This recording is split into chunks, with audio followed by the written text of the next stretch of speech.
Problem 1 is asking us to identify the x-intercept, the y-intercept, and the slope for the linear function.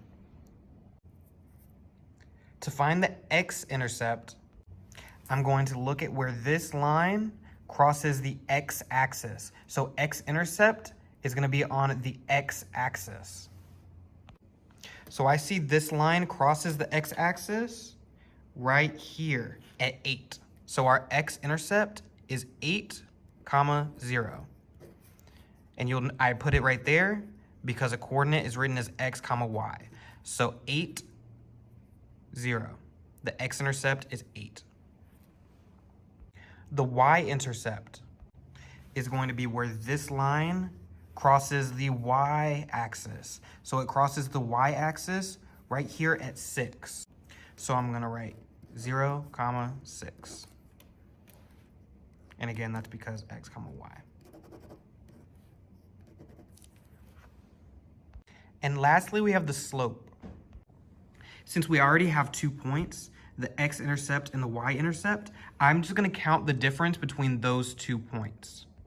We're going to use rise over run. So rise is how far up it goes or how far down it goes between 2 points. So I see from here to here, this line is going down. So I'm going to count going down. So I have 1, 2, 3, 4, 5, 6. So I have 6. And since I'm going down, that means my rise is -6. And then I'm going to count my run, how many times I go forward between 2 points. And I have 1, 2, 3, 4, 5, 6, 7, 8. So I'm going to go forward 8. That bottom number is always positive. So I can simplify this now. I see -6 and 8 are both even numbers, so I know immediately I can divide both by 2. And this is also, I can simplify it. -6 divided by 2 gives me -3, and 8 divided by 2 gives me 4. So my slope is -3 over 4. So to find the x-intercept, we look along the x-axis to see where it crosses, and we write that number down. For the y-intercept, we're going to look on the y-axis and see where the line crosses, and we're going to write that down. And then for slope, we're going to count how many times we go up or down. Since this is going down from left to right, that means we're going down and over. If it was going upwards like this, we would go up and over. This next question is asking us, which equation is best represented by the graph? So which one of these equations is this line right here? And these equations are all given in a point-slope form. So I know it's going to give me a point that this line has to cross through and a slope. The point is going to be x, y with the opposite of this number. So x, the opposite of -2 would be +2, and the opposite of +5 would be -5. And the slope is going to be 7 over 2. And this is positive 7 over 2, so that means the line should be going like that. The slope in this case is negative, so I know this is not going to be the answer. Now we have the next one. So we're going to use the opposite of this, so -2, opposite of -5 is +5, and the slope is -7/2. That's going to be going down like that. So this one might be it. We're not going to be able to tell yet. Let's do it again. So we have the opposite of this x, so -2, opposite of this -5 is going to be +5. So that one's the same as this one. And the slope is -2 over 7. So it's going to be going like that. So that one could be the answer. We're just going to look and see later. And then lastly, the opposite of -5 is +5. Opposite of +2 is -2. And the slope they gave us is -7 over 2.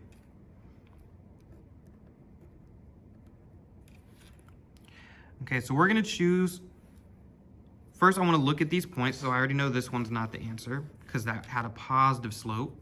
And this is obviously negative because from left to right, it's going down. So I know this first answer is not it. I want to see if it crosses through this point, -2, 5. So -2 on the x-axis, 1, 2, 3, 4, 5. It does cross through that point. So this could be an answer. This is also the same point. So I'm going to check.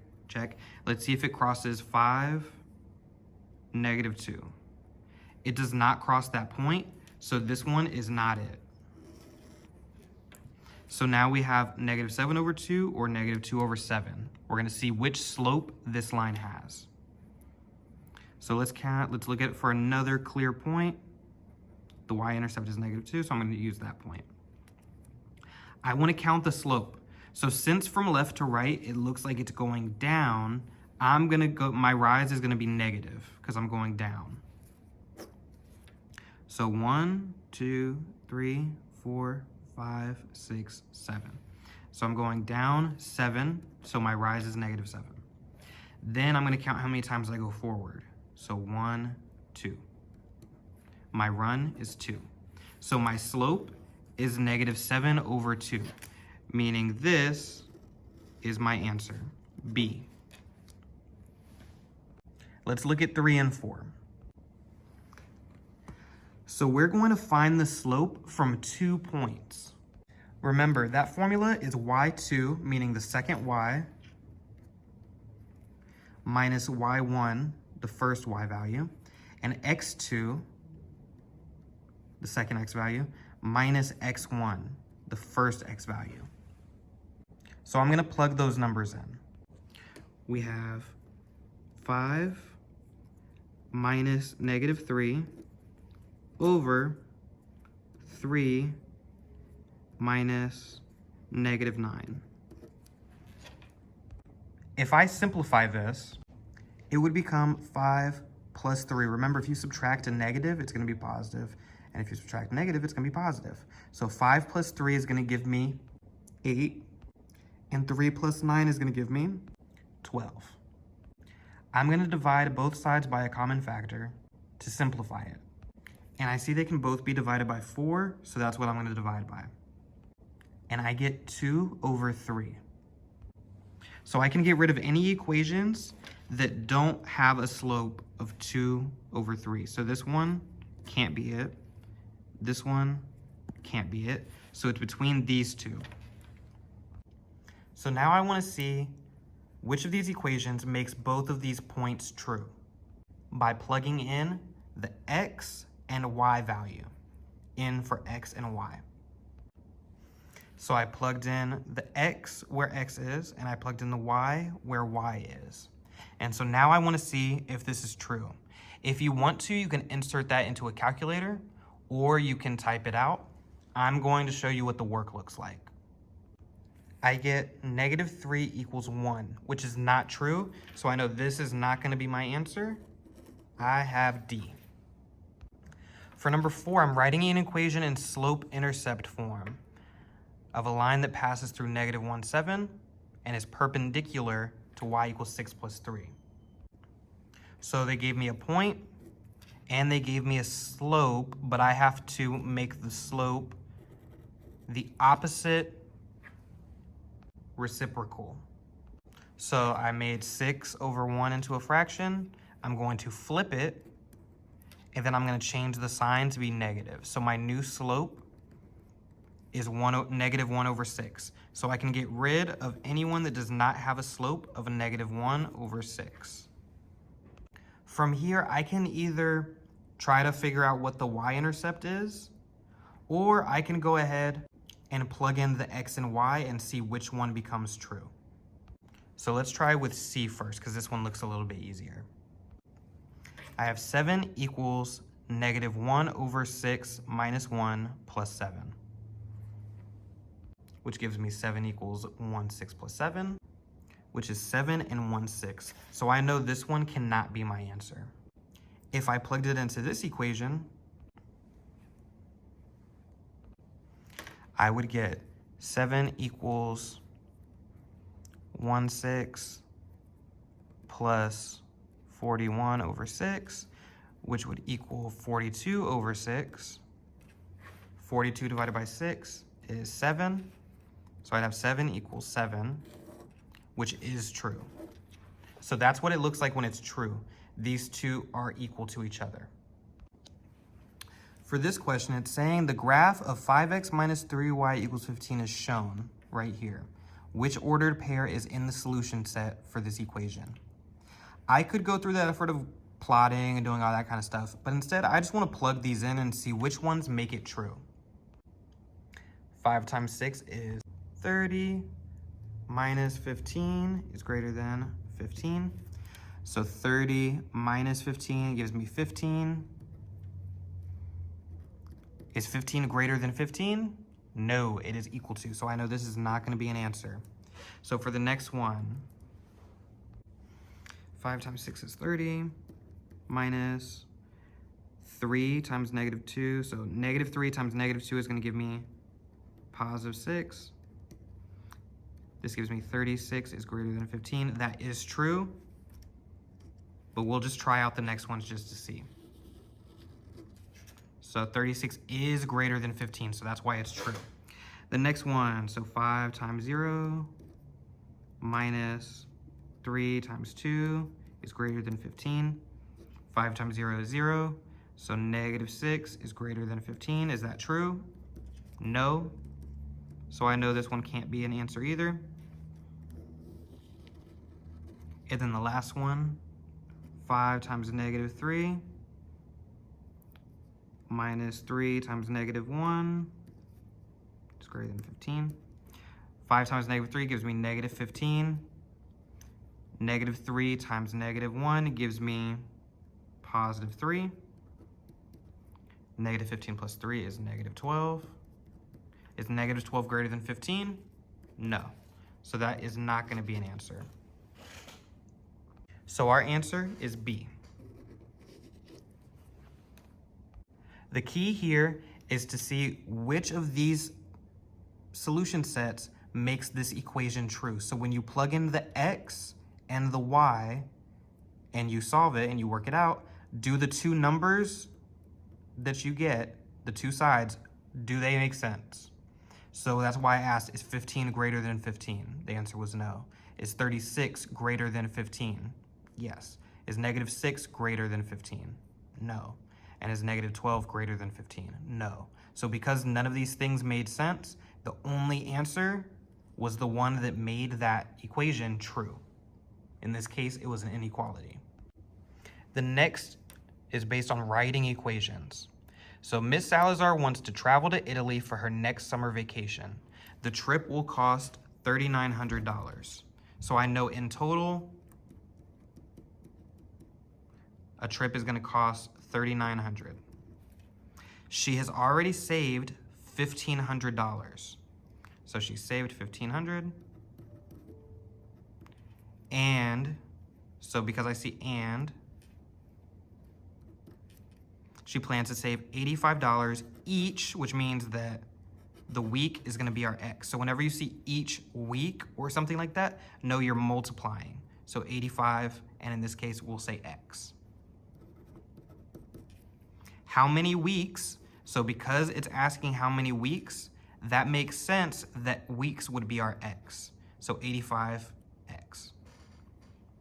So now that I have these three things that I know, so I know 1,500 is being added to 85x, I'm going to set that equal to 3,900. And it wanted me to write an equation. So 3,900 equals 85x plus 1,500. And this is an equation.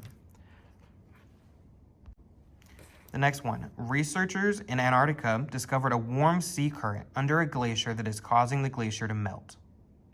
Okay, so a glacier is going to melt.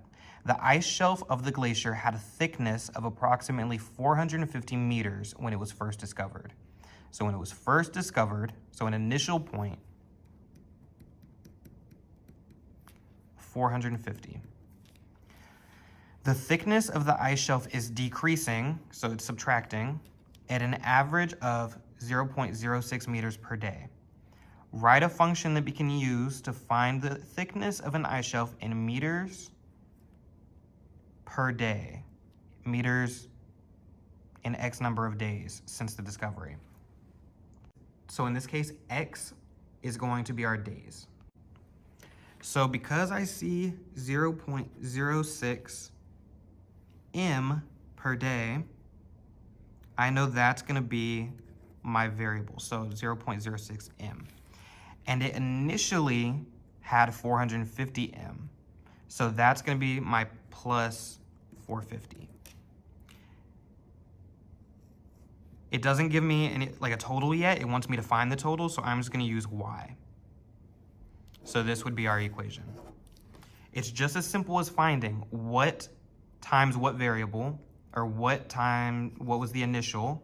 So any kind of initial or anything like that. So you notice over here, she initially had 3,900. Oh no, my bad. She initially had 1,500 saved.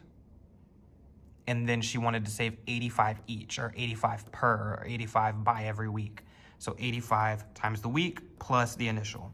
Over here, it was the initial plus, and then 0.6 m per day. Let's use that. Oh, X days. They wanted us to use X for the variable. Either way, it doesn't matter. All that matters is this was a letter. So the initial value is going to be your y-intercept, and the rate per something is going to be your slope times whatever variable. And then in this case, they wanted us to find a total. Over here, they already gave us the total. So now we're going to find our slopes. So from the table, I'm going to choose 2 points.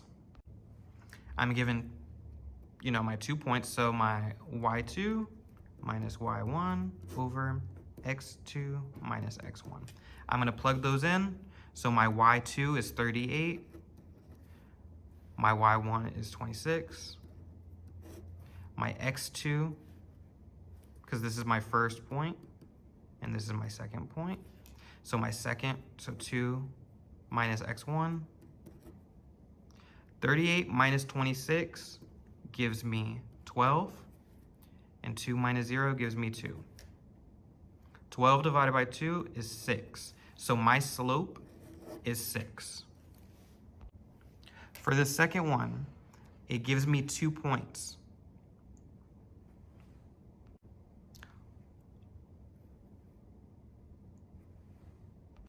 Because I have an ugly decimal right here, I'm just going to do the same thing I did over here. So I'm going to take my second point. So x2, y2, x1, y1. y2 minus y1 over x2 minus x1. And this one is my second point because it's further away. So that's why I'm using this one for x2 and y2. And this is my first point because it was before that one. I read from left to right. So x1 and y1. So my y2 is -3. My y1 is -4.4 over, and then x2 is 5 minus -2. If I plugged this into a calculator, I know I have -3 minus a negative would be plus 4.4 over, and then 5 minus a negative is positive, so 5 plus 2. So I would get 1.4 over 7. Which if I were to simplify, I would get 0.2. So my slope is 0.2.